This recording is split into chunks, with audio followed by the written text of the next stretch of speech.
Hey now. Hey now. Hey now. Welcome into the drive. Kyle Madson over there. Eunice over there. Going left to right on your radio dial. I love it when play-by-play guys say that. And I'm right here. Hello, and good morning to all of you. Welcome into the drive. Let me give you some phone numbers at 339-1140, 1-800-920-1140. You can text us on the Jiffy Lube text line at 441140. And, hey, special shout-out to Jiffy Lube. When we work with peeps, you see, in the radio business, guys and gals, you get paid to talk about clients on your radio show. That's a source of extra income for hosts on talk radio and many in music radio. So you say, hey, get this product. Hey, buy this thing. It's amazing. I've tried it. It's just awesome. It's the best. And you get paid for it. It's called an endorsement. One of the things that I'm not proud of a lot of things in my short radio career. What I am proud of, though, are the partners we work with, because there's not a one. There's just not a one that you hear from us that at least, you know, I can't speak for everybody else, but I'm pretty sure this goes for everybody else. I will just speak for old Carmichael Dave. That we're not happy to be partnered with, be it a Fire Wings or Dr. Jack or any of the wonderful places you hear us talk about. And one of my most special relationships is with Jiffy Lube, who we've been partnered up with from day one. They're the ones that help sponsor, along with the Sacramento Republic, another great partner and another employer of mine, and a lot of friends over there that sponsor this studio and the video cast. Jiffy Lube is a co-sponsor of the video cast. They're the ones that send us out of town when we go to Super Bowls and summer leagues and all that, and they're not turning a profit off of that. It's not like we go to the Super Bowl and they pay what they pay, which is a pretty decent-sized chunk of change, and then they're getting like a return. They understand that, listen, it's a business. They get their name out, but it's also good for the community. Jiffy Lube was, as many of you know, I got a call from a guy named Matt Graham who hates whenever I say his name, but sorry, Matt, deal. When we first started doing the Here We Build rallies back in the day, when we had a tiny little rally at Cesar Chavez Park, which was the worst moment. I won't even get into that. No, get into it, No, please. I'm not letting you. You can't. I want you to continue this because this is great, but I'm going to harp on what you just said for the rest all right. of the Well, show. it's just it's one of those things where I speak unfiltered, except for swear words, and then I started speaking. It was like, this isn't. You ever have times in your life where you do something really embarrassing, and occasionally, years and years and years later, it will come back to you in your head, and you'll almost shudder physically because you're so embarrassed that you made the wrong call or you did the wrong thing. I don't have times like that. That's just I do all the time. Perpetual. There was a point when I was on stage at the Jiffy Lube or at the Cesar Chavez rally, the very first one for the Kings. There's about 100 people there, 75 to 100 people there. I don't want to overstate the number of people at the rally. It's totally acceptable now. No, it's not. Maybe it is. So, anyways, I heard it was the biggest throughout. Sorry. We were at Cesar Chavez Park, and there was a point where I'm talking, and then all of a sudden you hear this, and I thought somebody was. I was very nervous. I don't do well in those environments. Oh no! And I thought it was somebody just being a d-bag, and so I'm on stage, and I'm like, "We'll wait for these jokers to pass by, whoever it is." It was a fire truck. That was like honking in support. And I straight called them jokers because I couldn't see until they turned the corner. I was like, oh my God. Oh, it's fire. Never mind. And then we all waved. Like I tried to clean it up. And to this day, I'm like, oh my God. It's like heroes supporting us. And I called them jokers in front. Anyways, Jiffy Lube put their name on that rally. Actually, Jiffy Lube, didn't put their name on that rally.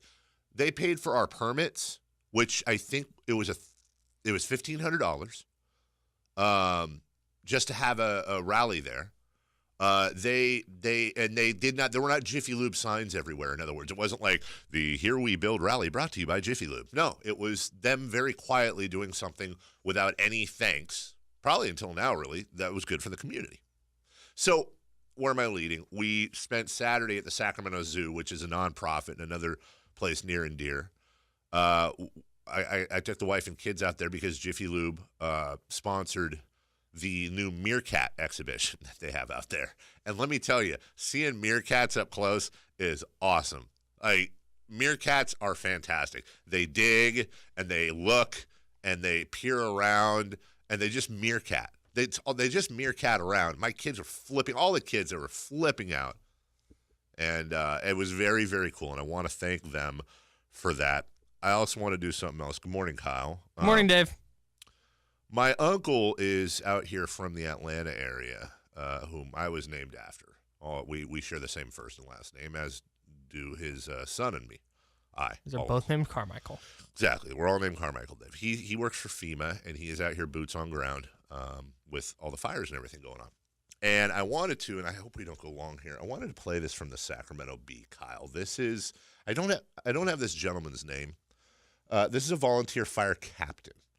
He's standing in front of his childhood church that was spared by the flames of the campfire. I saw this morning. And by the way, here I go getting sidetracked. A lot of people asking, campfire sounds fun. Campfire sounds like marshmallows and camping and all that. And I found myself asking over the weekend, listen, I know it couldn't be less important, but why did we name it the campfire? Like, is that the city? Is that the area? It just sounds... I don't like the sound of that when you juxtapose it with all the tragedies going on. Why did they choose to name it that? I found out something I didn't know, that the fires are named after the street they started on. So the car fire was on Car Street, Boulevard, whatever. Right. Camp, this is on camps. I'm not sure if it's a street or an avenue or whatever, but that's how they're named. I never knew that, so obviously that makes sense. Here he is talking about his standing in front of his childhood church that was spared by the flames of the campfire. I saw this flag in the background. There's a flag on the top of the church. Because it inspired me. It's America. This is hope for me. Ray Johnson. And also, this is my family cemetery. Right. This is where my grandpa is buried. So, and this is the church. My uncle, that was his church. He was a pastor there. So this means a lot to me that this flag is still here. The little church in Old Magalia is still here, in a couple houses. And it was really heart-churning that I can see this flag in the little church in Magalia. I lost my house in Paradise, and I just found out that my mom, her house survived. But a lot of my friends' houses were lost, and I'm really sad. Yeah. I'm sad for my community, but there's hope. There's so much generosity in this country, in Paradise, that there's hope. There's a lot of good people, and so. There's so many different stories like that, not necessarily exactly like that, but of people that are volunteering time that have lost homes that, hey, by the way, in about a month and a half, Christmas is going to be here. There's going to be a lot of kids that don't understand all this. So we got to do something. And I know that's repetitive and everyone has stuff going on in their own lives, and I'm not immune to that, but there are a number of ways, and I spent a lot of the weekend online and talking to people on the ground, ways that we can help, ways that you can help. And I want to later on this program, when we have, quite frankly, a bigger audience, I love everybody listening right now, and I always love you checking in, but 7:30, 8 o'clock, those are our biggest audience hours. So later today, we're going to read off a number of different ways, whether it's monetary, gift cards, opening up your home through Airbnb, signing up as a Lyft driver and giving rides. Like, there's a number of ways, some of which you'd never think of. Sure. The one common thing I heard, and we'll take a break, is that I heard this from a number of places, that a lot of people with great intentions are taking a lot of old clothes and things around the house and dropping them off. And in a lot of cases now, that seems to be the most common. There's no they appreciate it, but there are a lot of warehouses filled with stuff that they can't give out. People don't have a place to put them. They don't have a way to carry them. So you're hearing a lot about gift cards, cash to the organizations, baby formula, diapers, stuff like that. And for me, Kyle, one thing I've been looking for is that thing that people don't think of, for like socks, because it's whatever it is. And let's do that. So we're going to figure out a way, I think, either through the station or through a partner of the station, to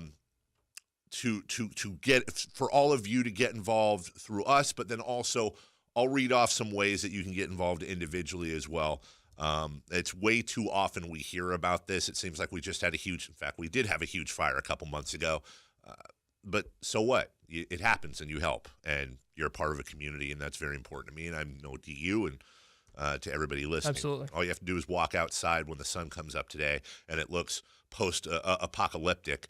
And to be honest, we got the good end of it, because in the real world up there, it is apocalyptic for these people that lost their homes. Right. It's like today I made the joke on Twitter about the air quality here in Sacramento, and like it's bad, but it's terrible, but we can go inside our homes and yeah, exactly. So hey, listen, we'll take a break. We have a lot of sports for you today.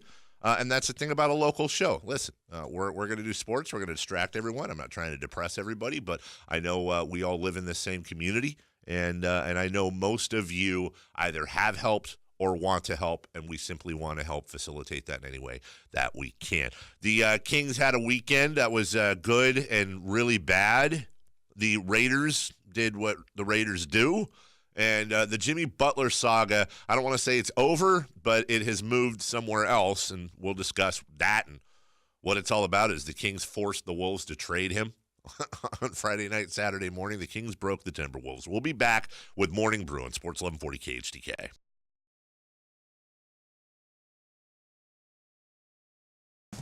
Inbounds to Shumpert, weaves his way against one defender, throws it ahead to Fox, drives, kicks, Cauley-Stein, ball game. Willie Cauley-Stein with a throwdown. Fox gets his 10th assist for the double-double. It's 119-110. 119-110. Kings will go on to beat the Timberwolves, sending the Timberwolves to 0-8 on the road, and sending Jimmy Butler, and we'll get to that in our next topic, to the Philadelphia 76ers. Kings beat the Timberwolves. And that was all the Kings did all weekend long. That is how the weekend ended. There were no other games other than the Kings beating the Timberwolves. Kings in action tonight versus the San Antonio Spurs. Kyle. It looked on their record like they picked up an additional loss. Yeah, that was from like something last year. They ruled it a loss, and they it was one of those classic right. review game that they tack on to the next year's record. On this year, so they're actually going to have 83 games, but technically 80. Got it. Okay. Yeah, still about 500 though. Yeah, even with that loss tacked on from last some other game that I can't remember. So, Kings undefeated over the weekend. They beat the Timberwolves, and it was a great weekend, and they play again tonight against San Antonio. Butler with it up top against Rondo, locks and loads on the three and hits. He's clutch. Jimmy Butler knocks down the three. Wolves by 5 with 19 seconds left. You know, you have a point forward in Ben Simmons, last year's Rookie of the Year. Going for a second consecutive Rookie of the Year this season. I had not heard that joke. That was funny. I'm the first one to do that. You are the first Please one. credit me if anyone else. You have been on many out-of-town podcasts. I've been talking about that joke. all over the place. The out-of-town podcast. So Ben Simmons can't shoot a three, and Markelle Fultz can't shoot at all. And I can think of no perfect way to remedy that than to have Jimmy Butler on their squad, because he is known to work well with young players. Jimmy Butler goes to Philadelphia. That was the big NBA news, or one of the big NBA news is over the weekend. Philly sends Dario Saric and Robert Covington. There's another couple pieces involved, including a future pick. But that was your deal. We'll talk about that today. Did Minnesota get the best deal that was out there in the end? Or did they just, something about in the end, I think this is Sam Amick's fault. I know it's Sam Amick's fault. I tweeted, Sam got him traded. I am excited to call Sam and say, hi, is this the facilitator of the Jimmy Butler trade? Oh, man. We're having him on Thursday at 8:05. And if you don't know what Kyle's talking about, Sam put out as unabridged and unfiltered an interview as you can pretty much get with an athlete. Sam nailed it. Sam got the Jimmy Butler unabridged, unfiltered. And then 5 minutes later, Jimmy got traded. Sam got also, real quick, Yeah. I know I said we got to go, but You did. Sam got the real unabridged, unfiltered. He didn't get the Rachel Nichols version. Right. Where Sam, set it up beforehand and was like, I'm going to ask you these questions. Right. You know what he did? Honestly, he sidled. The sidle. They wrote a whole article on the sidling. Did you read this article? No. Oh. I subscribe to The Athletic. Don't question my credentials I'll send it there. to you, and we got to move on. It was the art of the sidling up to a player in the locker room when no other media is around. Hey, got a minute? And then getting into the real conversation instead of being in the scrum. Right. And they went into how Woj and Sam and Mark Spears are very good at that. And how Interesting. other members of the media get a little bit jealous of that because they get their own exclusives. Right. And there's an art like staking out soda machines, understanding where they walk to their cars, different things. I got to send this to you because it's please. That sounds fascinating. very fascinating. Number 3. Rivers in the shotgun, Gordon to his left. Raiders showing blitz, and they'll bring the house. Rivers throws to Gordon on the screen. One man to miss, and of course he makes a miss. 40, 45, midfield 50, 40. No one in front of him. Flash to the finish line. Touchdown, Chargers. 66 yards to pay dirt. Melvin Gordon. Good call. That was a good call. A little hot on the microphone, but that wasn't the announcer's fault. The Raiders fall to the Chargers. Really, at this point, it doesn't matter. 20-6. The Raiders are 1-8, 1-4 at home, such as it is. The real story in football over the weekend, Kyle, is going into tonight. I have the second most points scored in my big fantasy league, but of course I'm playing the team that has the most points. I need 9 points, 9 fantasy points out of Robbie Gould tonight versus the New York Football Giants. All right. To win. I am rooting for that more than I'm rooting for anything tonight. 9 points, buddy. So we'll talk about my fantasy team at 8:05, 7:35, 8:35, and 7:05. Hey, we're giving away some Fleetwood Mac tickets today. I love it. You can get a pair of tickets to see Fleetwood Mac at the Golden One Center on November 23rd. Get more info at khtk.com. All KHTK giveaways are powered by RosevilleAutomall.com. We'll give those away in the third hour, so make sure to keep it locked into the drive. Hey, do you think we'll get, when we open up the phones, a landslide of calls? Hey, I'm just saying what Kyle just said. Those are not little lies. And honestly, if you get the tickets, Kyle, if you want, however you want to get to the arena, you can go your own way. Those are all Fleetwood Mac songs. You can break now.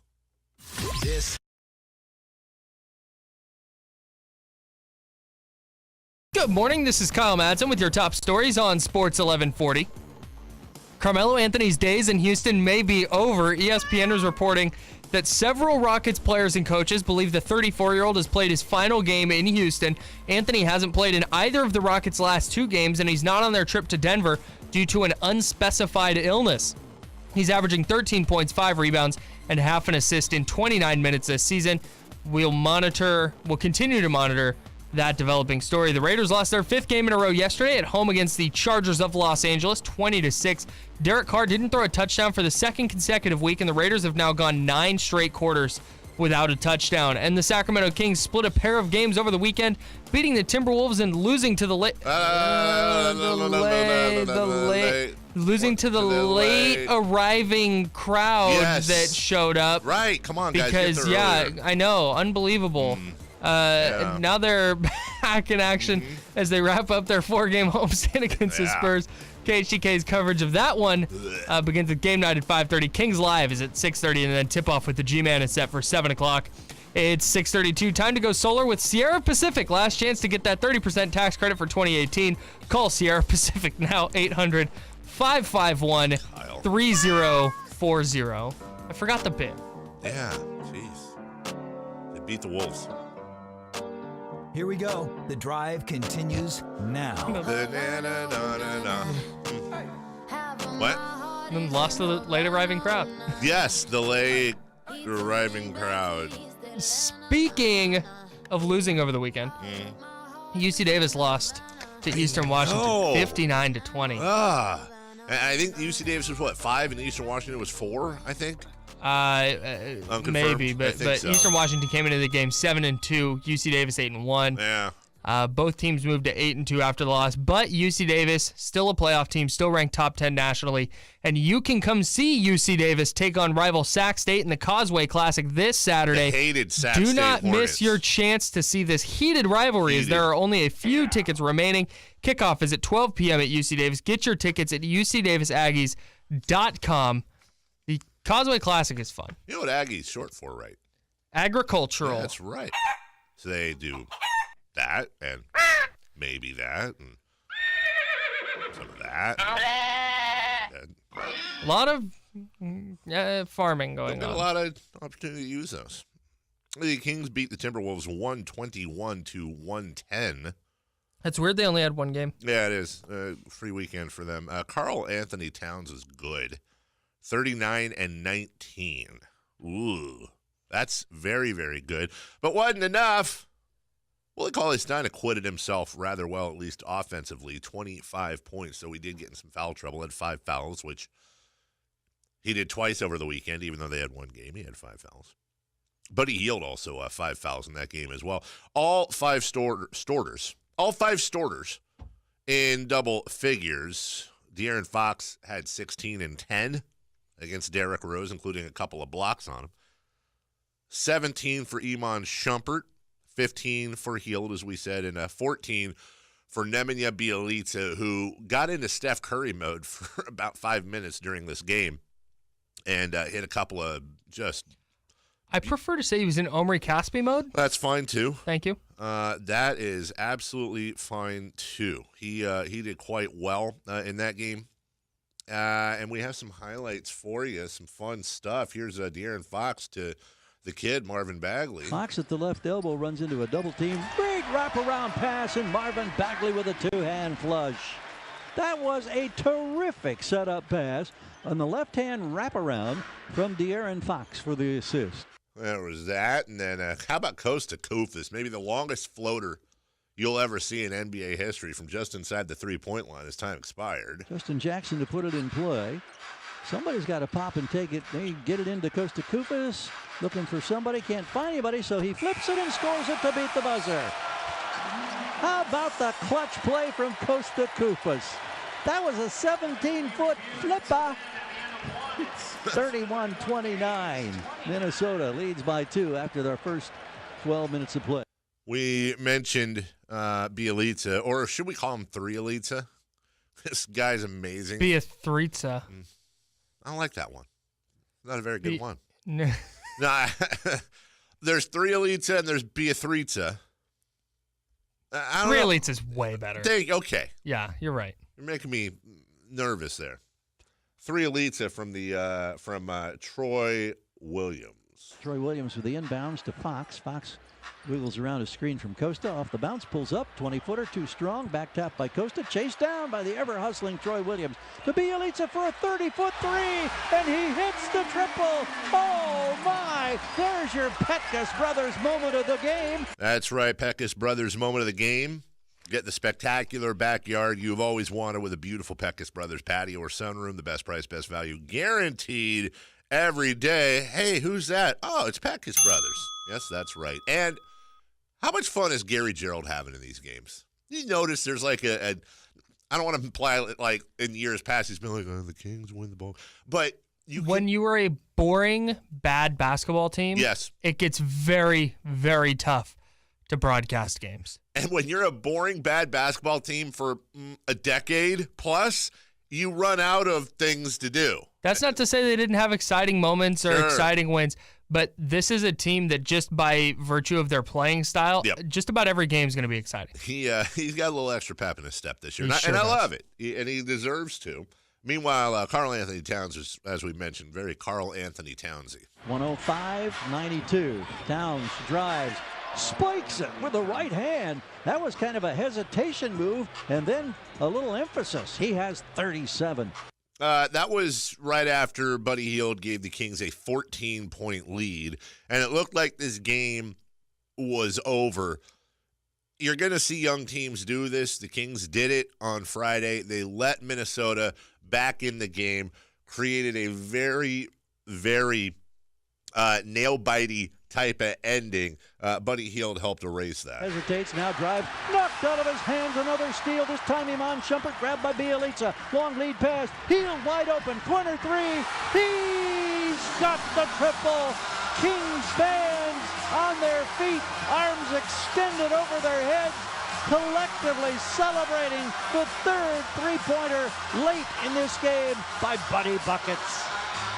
2 minutes to go. Timeout taken by Minnesota. And in the end, our final highlight, Willie Cauley-Stein would finish off the Timberwolves. Inbounds to Shumpert. Weaves his way against one defender. Throws it ahead to Fox. Drives, kicks. Cauley-Stein. Ball game. Willie Cauley-Stein with a throwdown. Fox gets his 10th assist for the double-double. It's 119-110. That was the end of that ball game. And the Kings would win 121-110 to go to 7-4, 3-1 at home. Shortly after that ball game, Jimmy Butler would be traded to the Philadelphia 76ers. In fact, I read that he found out he was traded on the team plane. On the team plane on the way back. Oh, awkward. Right? Now, I didn't see if he found out because he was told, if he found out because he got a text from his agent, because he was on Twitter. Well, what happened? Inside info. Not actually inside info. He was sitting at the front of the plane, away from all of his teammates that he hates. And all of a sudden in the background, he heard a noise that disturbed him. And what that noise was a celebration by Carl Anthony Towns and Andrew Wiggins. They had made up a handshake that they were doing, and they were celebrating, hooping and hollering. And were they hooping? Hooping? Hooting and hollering. Hooting and hollering. Okay. I was like, wow, they got a... I was going to say whooping, and then I realized that wasn't right. Hooting and hollering. Hooting. There was a mass celebration. There were streamers, confetti. Were they playing Hoopy and the Blowfish? Yes. Yes, okay. And give a hoop, don't pollute. They were Jimmy Butler sensed fun in the back of the plane. Yeah. And he wasn't having it. And he stormed back there in that Jimmy Butler way, cursing the whole time. Yep. And he looked at Carl Anthony Towns and Andrew Wiggins, and he swore at them. And he said, "What's all this fun going on my plane? What is this, Travis Shamockery?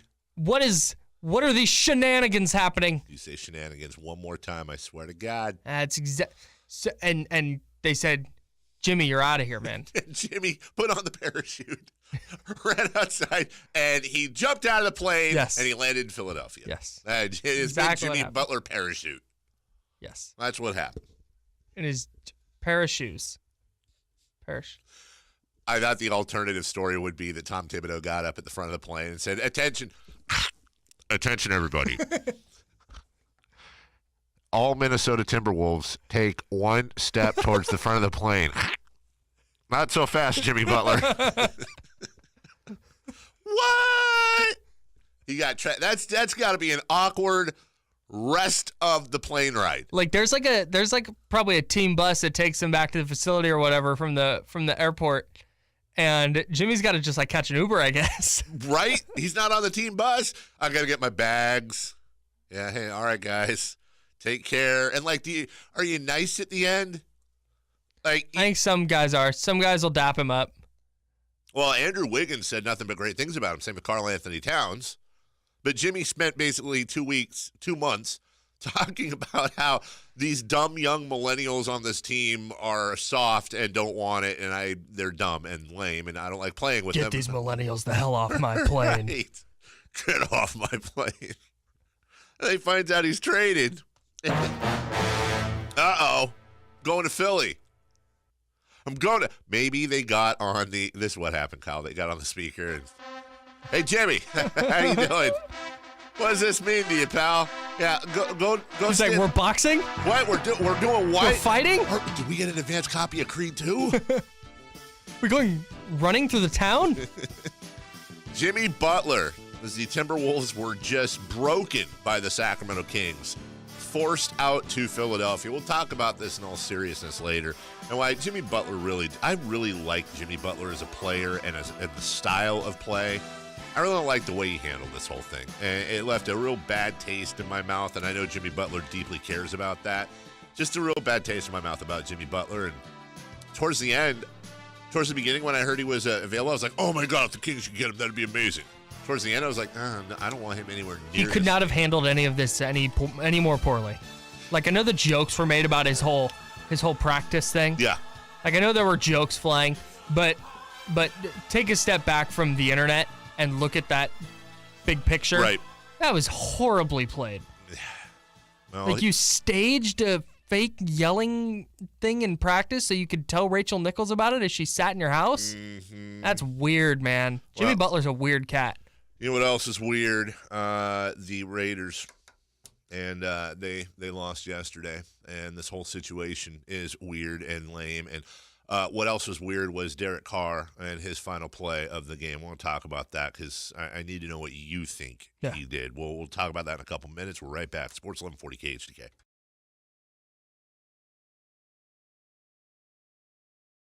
Welcome back. No, Kyle. No, we can't. And that'll remain off the air. From the 209, happy Monday morning. It's My Friday Night from Justin the Cop. Justin? Hell yeah. Go Justin. Hell yeah. And One, thanks. yeah. No, you know what, Kyle? Multiple thanks. Okay? You can keep your one thanks. That was one colon. No, it wasn't. As first things first. No, one thanks from Kyle. I'm prioritizing to say thank you. You're triaging your thank yous? Yes. Okay. I am prioritizing. I'm saying thank you first for being a police officer. Yes. Because that's something I could never do in a million years. Nope.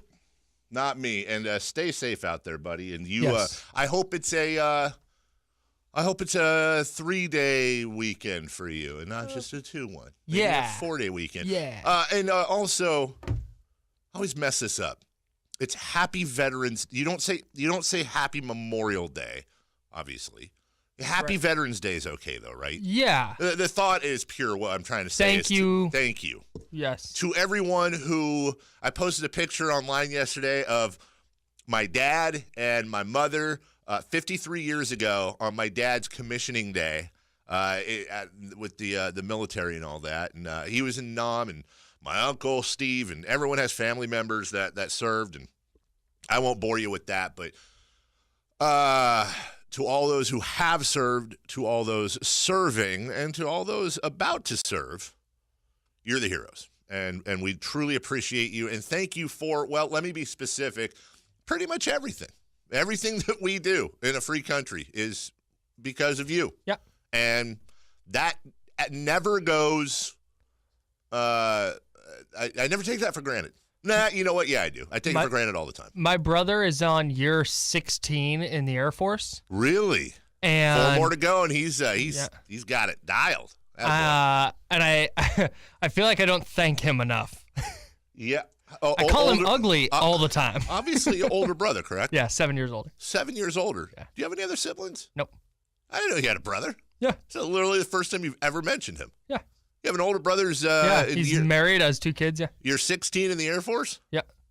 And 7 years apart. Yeah. So was he older enough than you to where you never really got picked on by him? Oh, no, I exclusively got picked on. Oh, really? Because sometimes when there's a long enough stretch, they're old enough to be like, no.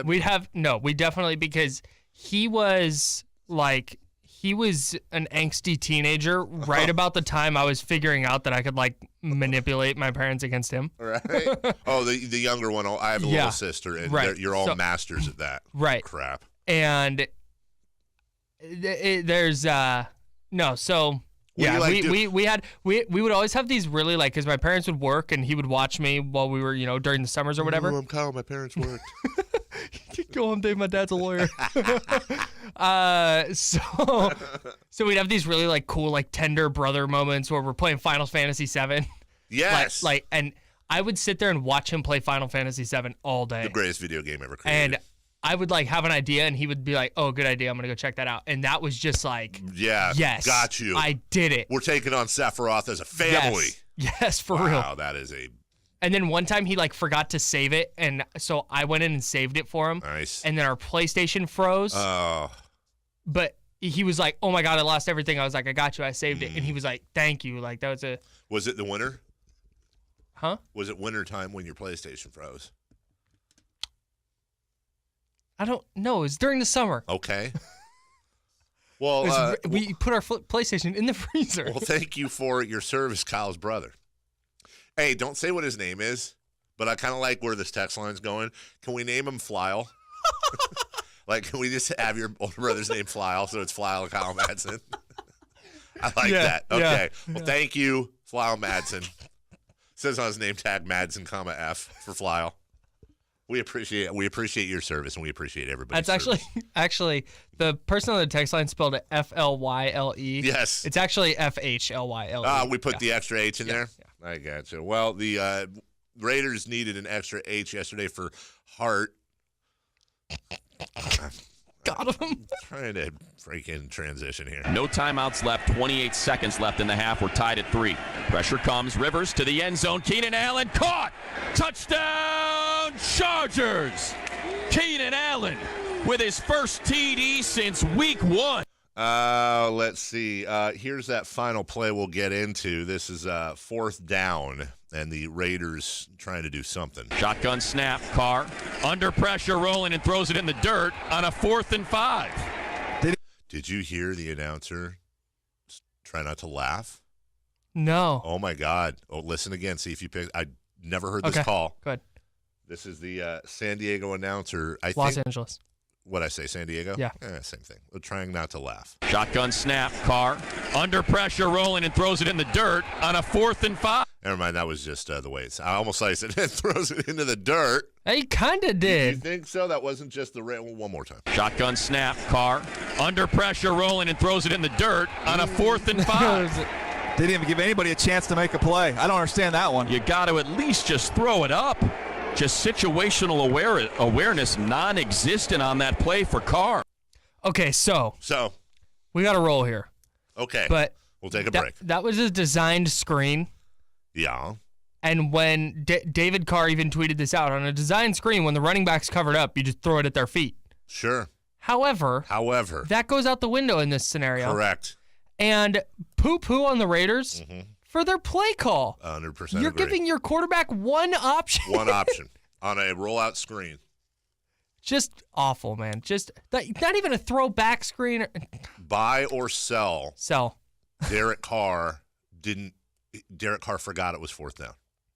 Oh, I'm selling that. So you believe he knew it was 4th down because that's what was going around. I think he knows that's a stupid play call and rolled out and was like, all right, well, this is the bet they made. He was upset at the end. He did the whole pull your chin straps off dramatically deal and went to the sideline. Yeah, because I think he that's the option they gave him. Bad play call. It was a screen. It wasn't an option. Bad play call.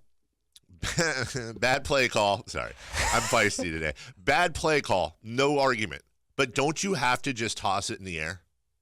Don't you just have to toss it into a group of players? What's the worst that can happen? It's 20-6. They pick it off and run out the clock. Yeah. Don't you? Kyle, you have to do. You have to do something. That. I understand. Don't run. I understand. You're pocketed off. And here's a scenario. Let's say the Raiders are battling for a playoff spot. Yeah. Let's say they're what 1-7 going in that game. Yeah. So let's say they're 7-1. Sure. And they're in that same situation, down 20-6. Mm-hmm.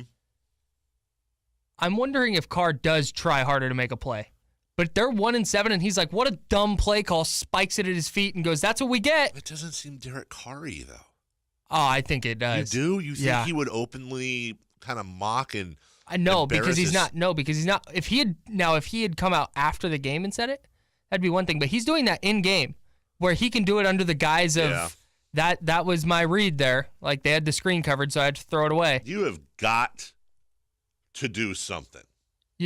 For real. Like, just throw it straight up in the air and see if one of your guys happens to come down with it. Anything other than throwing it in the dirt. We'll take a break. When we come back, the Kings beat the Timberwolves on Friday night. They will take on the San Antonio Spurs. Jimmy Butler has been traded. Is Carmelo Anthony done with the Rockets? And if we have time, what former King scored 75 points over the weekend? We'll talk about that next. Right here on Sports 1140 KHTK.